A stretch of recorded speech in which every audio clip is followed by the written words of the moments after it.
Cheryl is really something, huh? Owning such a fancy condo in that skyscraper. I'm so happy I'll be super rich once I marry you, Kyle. That's right. I was thinking about our future. I sold your condo for $1 million. After I collect the insurance money, I'll remarry Kelly. That way, you can go to heaven without worrying about me, Cheryl. What? You did that without asking. That condo was a precious inheritance left to me by my father. I plan to give it to my daughter, Nicole, when she married someday. I couldn't forgive these two standing in front of me. Just then, Nicole walked in, looked at me worriedly, and reassured me. Mom, don't worry about that. I've taken care of it. So there's no need to stress over the condo. I didn't fully understand what she meant, but decided to trust Nicole's words for now. I'm Cheryl, a 45-year-old working mother. After graduating from college, I joined my father's clothing manufacturing company. When he passed away 5 years ago, I took over as the president. I married about 20 years ago and have a daughter named Nicole, a high school sophomore. Nicole's biological father passed away 3 years ago. After losing my beloved husband, I was still struggling to adjust to my role as president.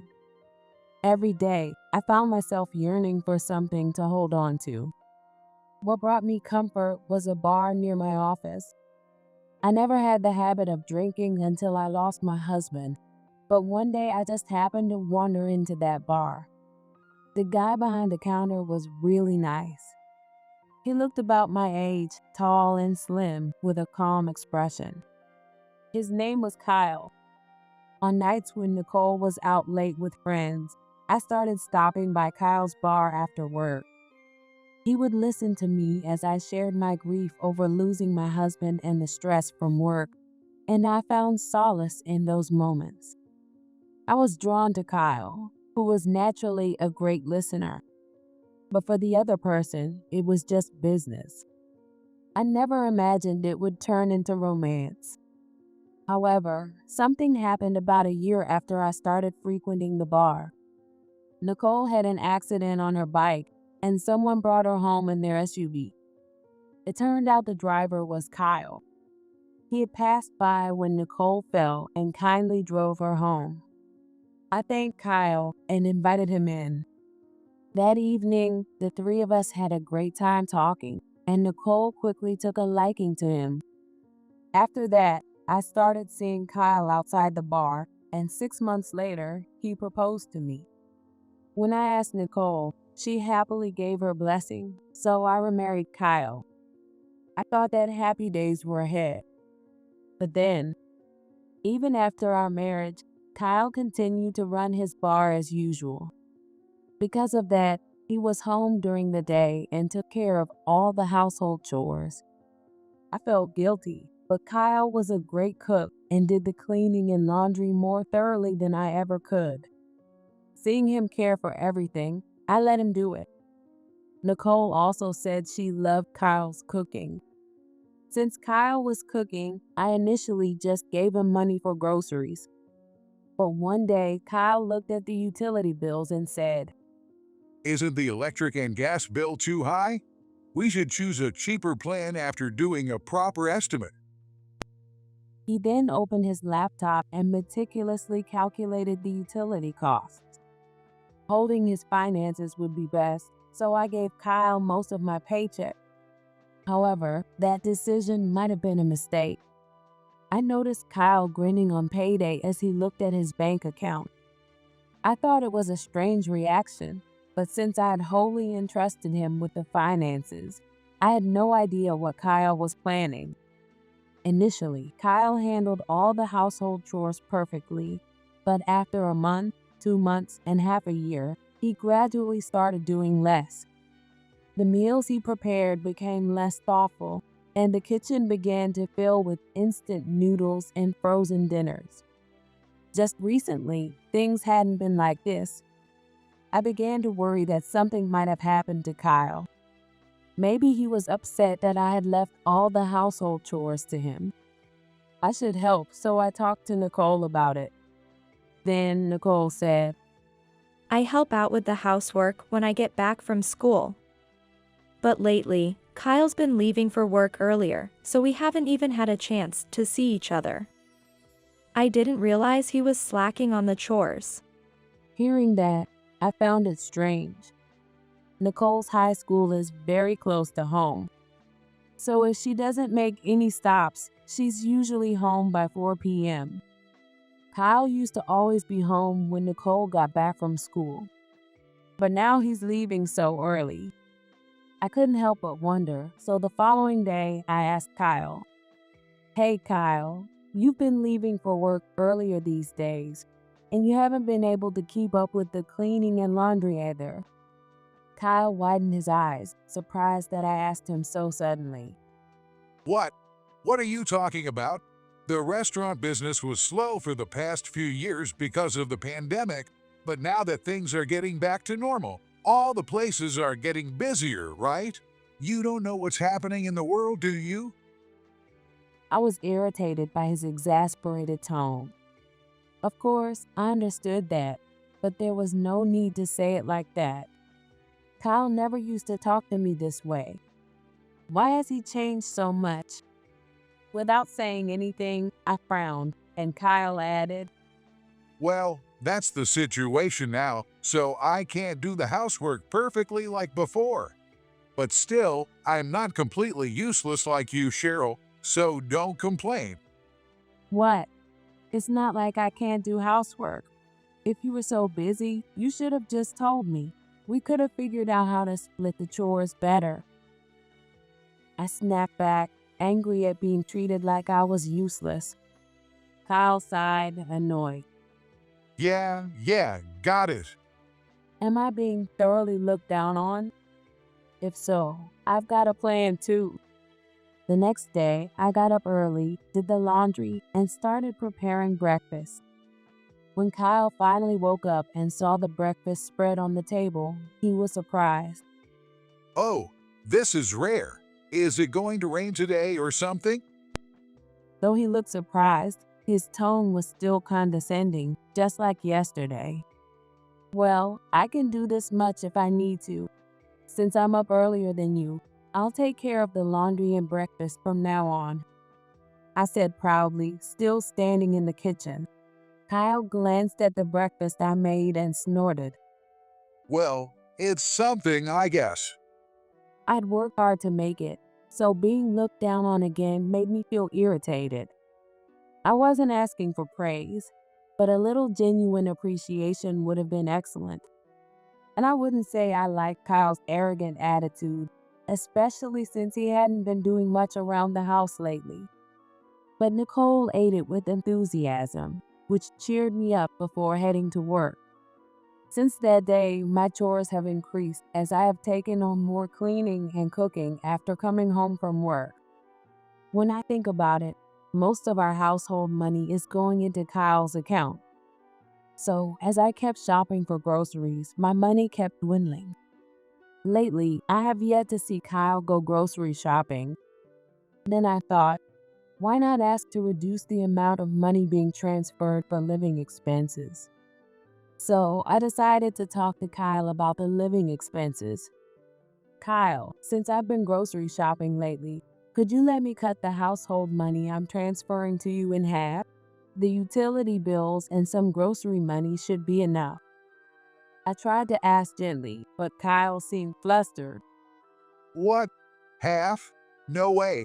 I might be too busy to go shopping, but I've been buying groceries online and stocking up, haven't I? You should make better use of those. Then you wouldn't need to buy so much yourself.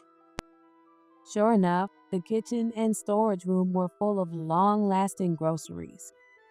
But it was primarily canned and instant foods. Relying on those would lead to an unbalanced diet.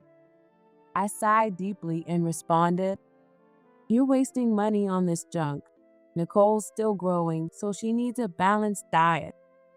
Oh, I'm so sorry, but I'm still against cutting the household money. Just because you don't like how I spend money doesn't mean you get to cut my allowance. That's just being unreasonable.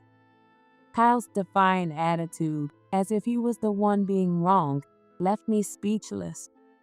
There was no point in arguing with him. I had no choice but to leave the household expenses as they were and keep things as they had been. But, as if my complaints had gotten under his skin, Kyle started leaving the house early in the morning and staying out until late at night. This meant more household chores fell on me. Nicole helped out, but since she would be taking college entrance exams next year, I wanted her to focus on her studies as much as possible. I worked without a break with work and housework from early morning to late at night. Gradually, even just standing made me feel dizzy and unsteady. My whole body ached. The next thing I knew, everything went black. When I woke up, I was in a hospital bed. Beside me, Nicole was crying her eyes out. When she noticed I was awake, she quickly wiped away her tears. Mom, you're awake. Nicole, what's wrong? Why are you crying? As I asked, Nicole's expression darkened instantly. She bit her lip and stayed silent, which gave me a bad feeling. Nicole, I won't be surprised by anything you tell me. Just be honest with me. Mom, how did things end up like this? Through her tears, Nicole told me everything that had happened while I was unconscious. She had found me collapsed when she came home from school and immediately called an ambulance. She also contacted Kyle, who was at work, and he came right away. Apparently, I had been unconscious for 2 days. During that time, I underwent a thorough examination. The result was terminal cancer. If left untreated, I had only 2 months to live. But even if I had surgery, there was only a 5% chance of success. When the doctor told Kyle, he suddenly left the hospital. Maybe he couldn't handle the sudden news. Nicole had been sitting by my bedside, watching over me the whole time. I'm sorry, Nicole. I'm sorry you had to go through this. No, Mom, you're going through the hardest time. But you're going to have the surgery, right? Nicole looked at me with earnest eyes. But I hesitated. Nicole will be taking her college entrance exams next year. Should I really undergo surgery that had almost no chance of success at such an important time? Let me think about it. What's most important is your future, Nicole, not mine. No. If it means saving you, I'd give up college in a heartbeat. Nicole held my hand as she spoke, but I still couldn't make up my mind. I want to continue watching Nicole grow. A single tear rolled down my cheek. A few days later, Kyle appeared in my hospital room, but for some reason, he was smiling. Behind him was a young woman I didn't recognize. Oh, Cheryl, you're awake. What's going on? You have just shown your face here. And why are you smiling? And who's this? I was struggling with the decision about surgery, and there Kyle was, radiating a strange cheerfulness. The woman with him had a slight smile too. Seeing them made me feel uneasy. But Kyle didn't care about my feelings. Hey, calm down. You'll shorten your life even more. But then again, you only have about 2 months left anyway. What's with that attitude? Your wife is suffering, and you can act like it's nothing. How could he be so cheerful? Despite my growing irritation, Kyle kept smiling. Then he started saying things that made my ears ring. I was shocked too, but it is what it is. So, I thought seriously about my future after you're gone, Cheryl. He said this while putting his arm around the woman beside him. What? What are you talking about? Isn't it obvious? Remarriage, of course. Oh, let me introduce you. This is Kelly, one of my bar regulars and now my girlfriend. We've been seeing each other in secret, but since it looks like you won't make it, I'm planning to marry her. I couldn't believe it. Kyle had been cheating on me.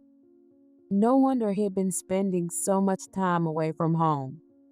This woman, who started as a regular at his bar, their relationship must have started when he began leaving for work earlier.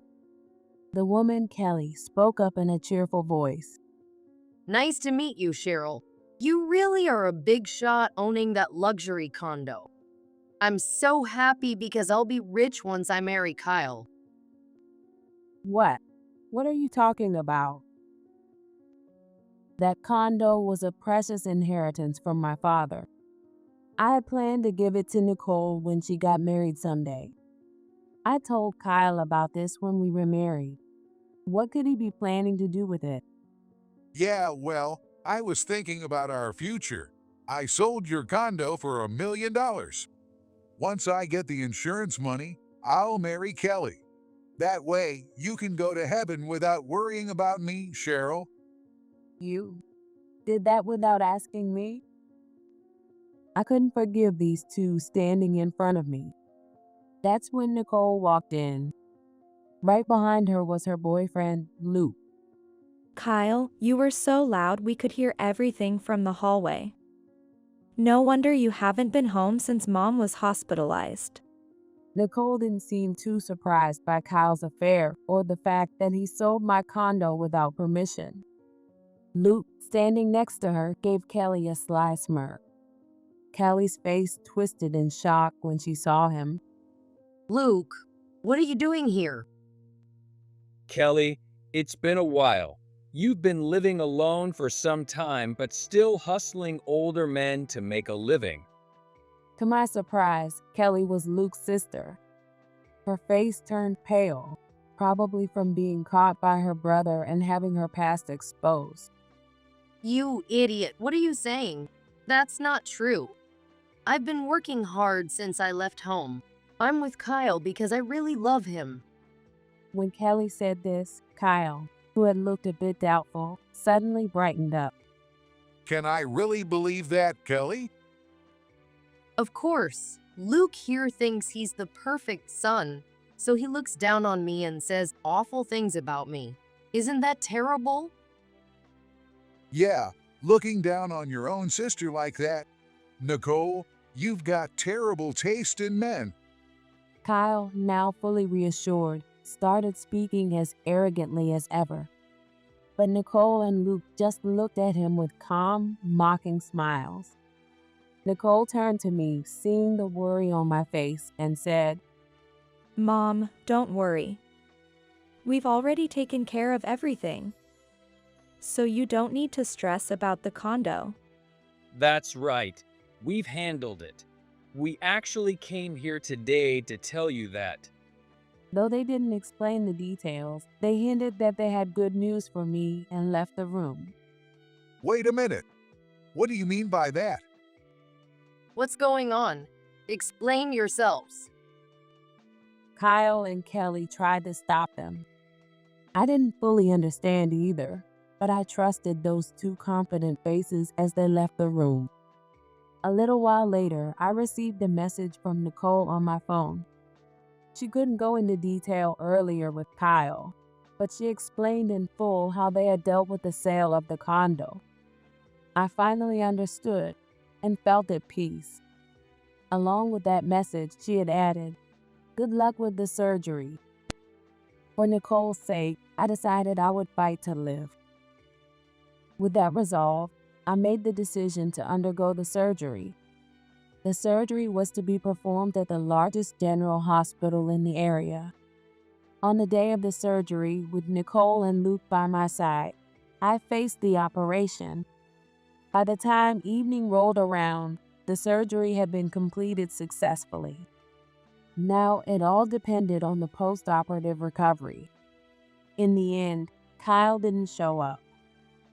Actually, I had yet to tell him about the surgery. I didn't want someone who had only considered the possibility of my death on such an important day to be there. It's been 7 days since then, but there's been no contact from Kyle. He's probably planning his future with Kelly now that they're married. What will their faces look like when they find out I survived? The recovery has been going well, and I'm starting to show signs of improvement. Since today is Sunday, Nicole and Luke are planning to visit me at the hospital. And there's someone else who's coming to see me. After the morning rounds, Nicole came into the room. Following her were Luke and his father, Mike. Mike owns a real estate company. Coincidentally, the real estate company that Kyle tried to sell the condo to was Mike's. Kyle had no idea that the company's president was Nicole's boyfriend's father. Kelly hadn't been involved in the sale either, so she probably didn't know. Mike, I'm truly sorry for the trouble caused by the condo sale. Even though Kyle did it, the property was in my name, so I sincerely apologize. No, not at all. Cheryl, you were about to face a complicated surgery, and then you almost had to deal with that nightmare too. The sale of the condo had been finalized at one point. However, the contract was voided because some documents had the title changed to Kyle's name and others didn't. Only the title holder can sell a property. Kyle must have only changed the name on the documents required for the sale and had yet to thoroughly review everything. Nicole was the first to notice the discrepancy in the documents. She saw the papers that Kyle had left on the desk while he was handling the sale. Since there were documents from the real estate company, she realized it was Luke's family's business. Nicole was furious, knowing that the property in question was the condo she had been looking forward to.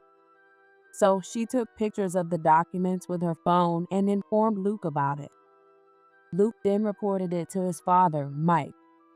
After rechecking the documents, Mike immediately contacted the buyer and had the contracts canceled. Until now, I had heard the details from Nicole's messages.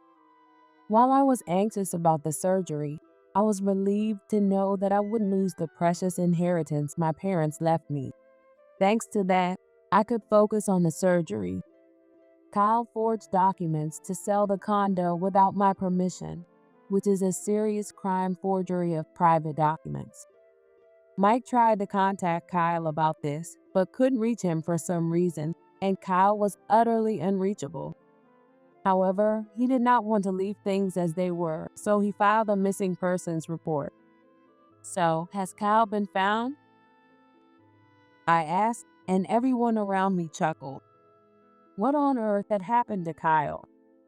With a smile, Mike answered, Yes, Kyle was found earlier, but in a rather sorry state.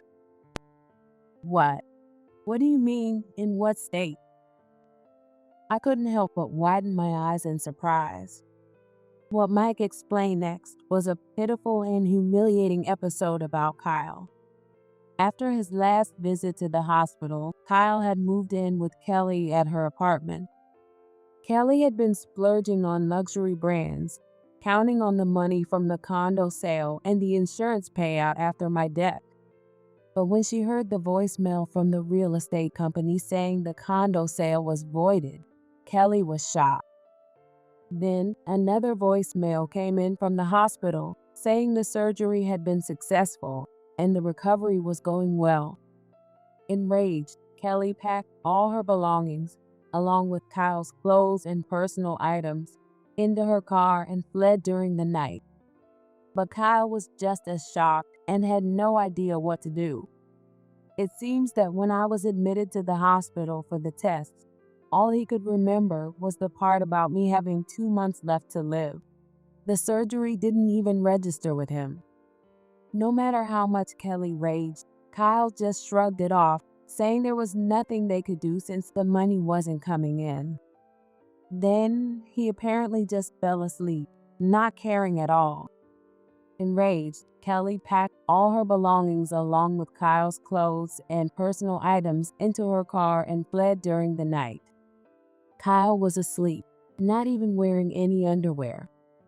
When he woke up in the morning, the apartment was empty except for the furniture. and there were no clothes for him to change into. On the pillow where he had slept, there was a note from Kelly. Since it's your fault the money isn't coming in, I'm taking all your stuff and anything valuable. Kyle must have been stunned when he saw that note. But with his clothes, wallet, and phone all taken, he couldn't even leave the house. Kelly had figured out that the voicemail from the real estate company was from her father, so she returned to her parents' home. She even asked her father, Mike, to somehow push through the condo sale, but there was no way he would. Instead, Mike scolded Kelly for being involved with a married man. After that, he quickly got the address of the apartment where Kelly had been staying with Kyle and went there himself. And that's when he found Kyle in his pitiful state. There's no need to imagine the rest. As I felt relieved that the situation had been resolved, Nicole spoke toward the doorway. All right, you can come in now. And who should walk into the hospital room but Kyle and Kelly? As soon as he entered, Kyle bowed his head deeply. Cheryl, I'm really sorry. I was out of my mind. This woman tricked me. Kelly is a horrible person who deceives older men just for their money. What? Kyle, didn't you marry your wife for her money in the first place? As soon as you found out she didn't have long to live, you started going on and on about her inheritance and insurance money. As they exchanged insults, it seemed they had completely forgotten they were in a hospital. A passing nurse told them to keep it down. Both Kyle and Kelly shrank back at her words. When the room finally quieted down, Mike turned to Kelly. Kelly, there's something you need to do first. Even though he said that, Kelly just pouted. You want me to apologize to Cheryl, but let me tell you, I'm a victim too. When I first met Kyle at his bar, he told me he was single. He was kind and handsome, so I fell for him. Only after we started dating did I find out he was married. Hearing this, Mike shot a glare at Kyle. Is that true? If so, then you were toying with my daughter. Wait a minute. She came on to me, and I didn't have any bad intentions. I was just being friendly to a customer when we first met. Oh, really, Kyle? So you go along with anyone who flirts with you, even when married? You could have just said, I'm married, and that would have ended it. Kyle was at a loss for words after Nicole hit him with that painful truth. I was filled with regret for having remarried such a man. After all, I had been drawn to Kyle's kindness when he treated me well at the bar. I guess I didn't have good judgment when it came to men. As I was sinking into self-loathing, Luke spoke up as if to pull me out of it. Well, both of you are at fault. Kelly, you've always been targeting men who looked like they had money wherever you went. There were even voicemails left at our house. Kelly, this is the club master. I miss seeing you. Nicole and I couldn't help but burst out laughing. Mike sighed, muttering about how pathetic it all was. At that moment, Kyle suddenly stood up and yelled at Kelly. Kelly, I'm done with you. We're breaking up, and I want all my stuff back.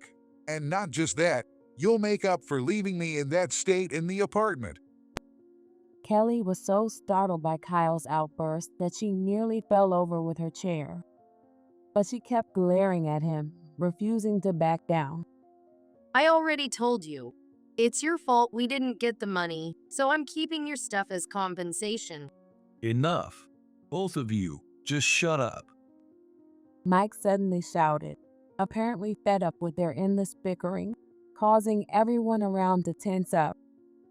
Kelly, apologize to Cheryl.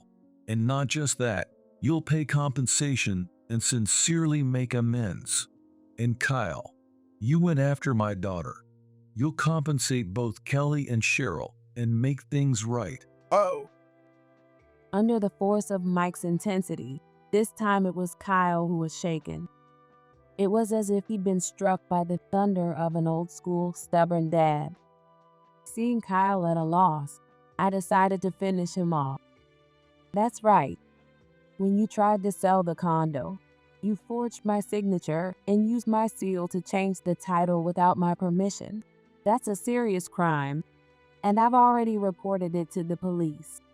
The evidence is right here. Nicole took pictures of the documents with her phone. I showed him the images Nicole had sent me. Kyle's face turned pale as he stared at them.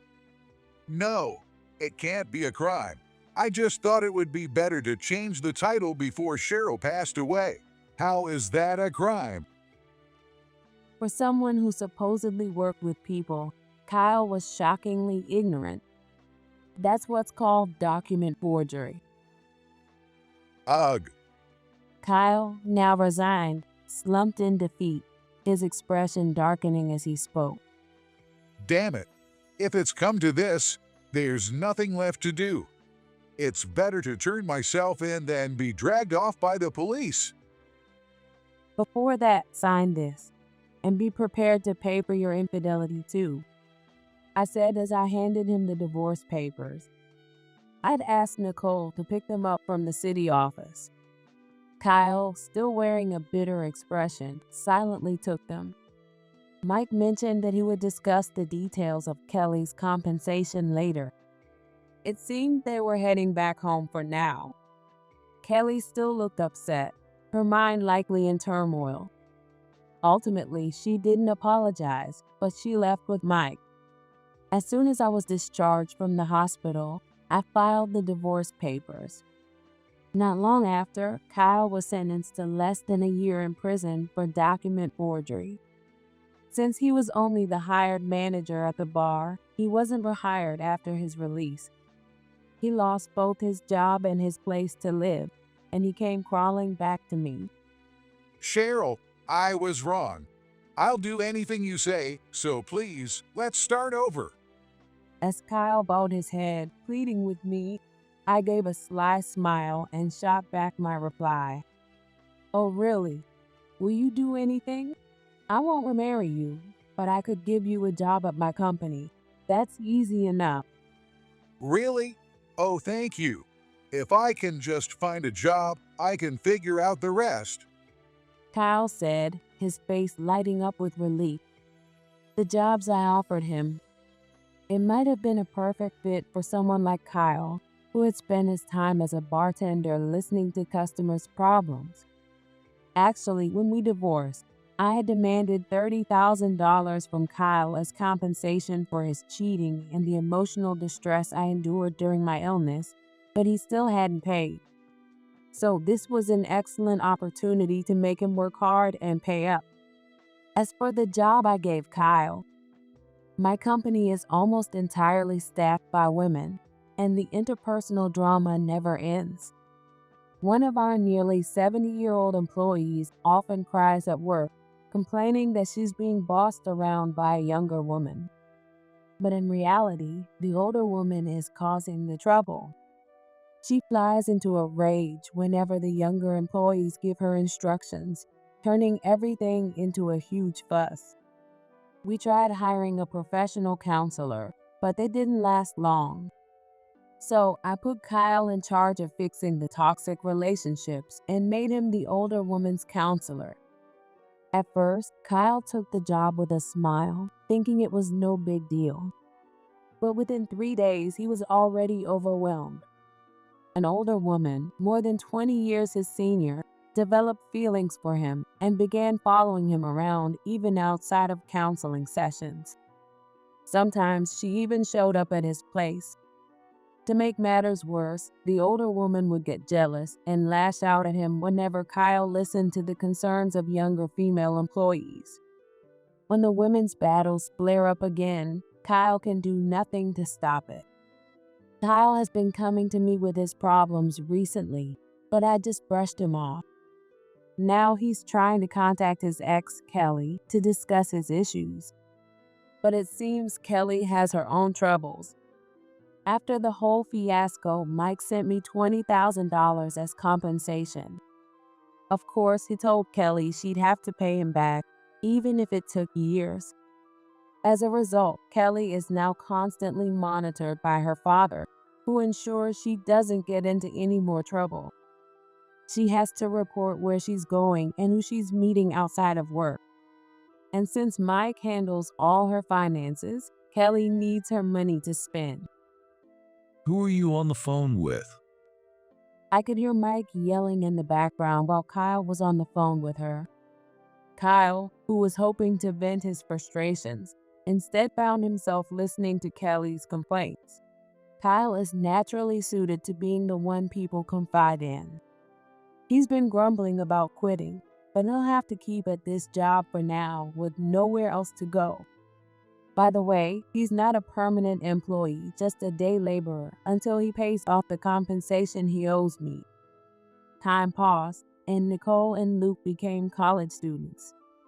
Not wanting to live in the same house as Kelly, who is practically under house arrest, Luke decided to live on his own. He's been cooking for himself, but sometimes he comes to our house for dinner. Nicole is in charge of cooking those meals. Nicole decided to pursue a degree in nutrition at college, hoping to become a registered dietitian. She made that decision after seeing me go through my illness. Nicole could have been better at cooking, but even the meals Kyle made served as a reference. Nicole is determined to become a better cook than Kyle ever was. Seeing how hard she works, Luke happily eats her homemade meals and says, If that's the case, I'll become richer than your mom. Then, Nicole, you'll be my wife who's great at cooking, right? Nicole turned bright red at Luke's proposal. I'm sure that with Luke, she'll build a happy family. Dreaming of my daughter's happiness, I feel incredibly content. May these warm and happy days continue forever.